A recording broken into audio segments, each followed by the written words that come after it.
Monkeypox isn't going to be the next COVID-19.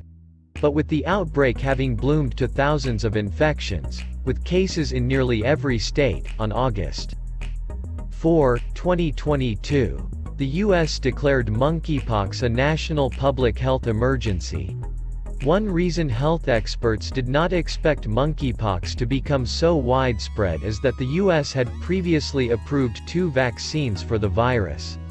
Maureen Ferran, a virologist at Rochester Institute of Technology, has been keeping tabs on the 2 vaccines that can protect against monkeypox. 2 vaccines are currently approved in the U.S. that can provide protection against monkeypox: the Jynneos vaccine, known as Imvanex in Europe, and ACAM2000, an older smallpox vaccine.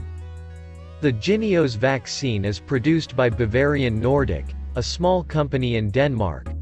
The vaccine is for the prevention of smallpox and monkeypox disease in adults ages 18 and older who are at high risk for infection with either virus. It was approved in Europe in 2013 and by the U.S. Food and Drug Administration in 2019. The Jynneos vaccine is given in 2 doses 4 weeks apart and contains a live Vaccinia virus.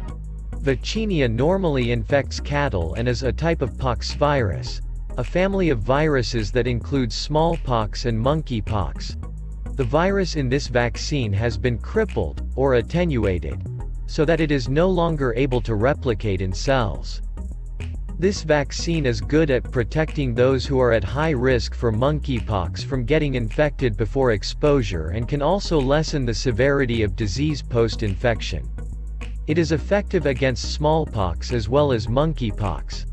Until the recent monkeypox outbreak, this vaccine was primarily given to healthcare workers or people who have had confirmed or suspected monkeypox exposure. The ACAM2000 vaccine was approved by the FDA in 2007 for protection against smallpox disease. This vaccine is also based on Vaccinia virus. However, the version of the Vaccinia virus in the ACAM2000 vaccine is able to replicate in a person's cells. Because of this, the ACAM2000 vaccine can be associated with serious side effects. These can include severe skin infections as well as potentially life-threatening heart problems in vulnerable people. Another potential issue with the ACAM2000 vaccine is that it is more complicated to administer compared to a normal shot. The U.S. government has over 200 million doses of ACAM2000 stockpiled in case of a biological weapon attack of smallpox. But despite the adequate supply of the vaccine, ACAM2000 is not being used to vaccinate against monkeypox because of the risk of serious adverse side effects. For now, only designated U.S. military personnel and laboratory researchers who work with certain pox viruses may receive this vaccine. According to the U.S. Centers for Disease Control, there is not yet any data available on the effectiveness of either vaccine in the current outbreak of monkeypox. But there is older data available from animal studies, clinical trials and studies in Africa.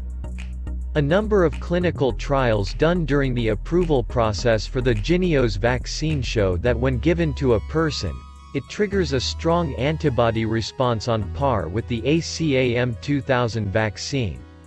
An additional study done in non-human primates showed that vaccinated animals that were infected with monkeypox survived 80% to 100% of the time, compared with 0 to 40% survival in unvaccinated animals.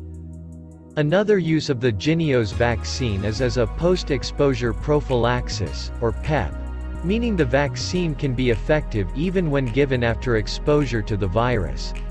Because the monkeypox virus incubates in a person's body for 6 to 14 days, the body of someone who gets the Jynneos vaccine shortly after being exposed will produce antibodies that can help fight off infection and protect against a serious monkeypox case.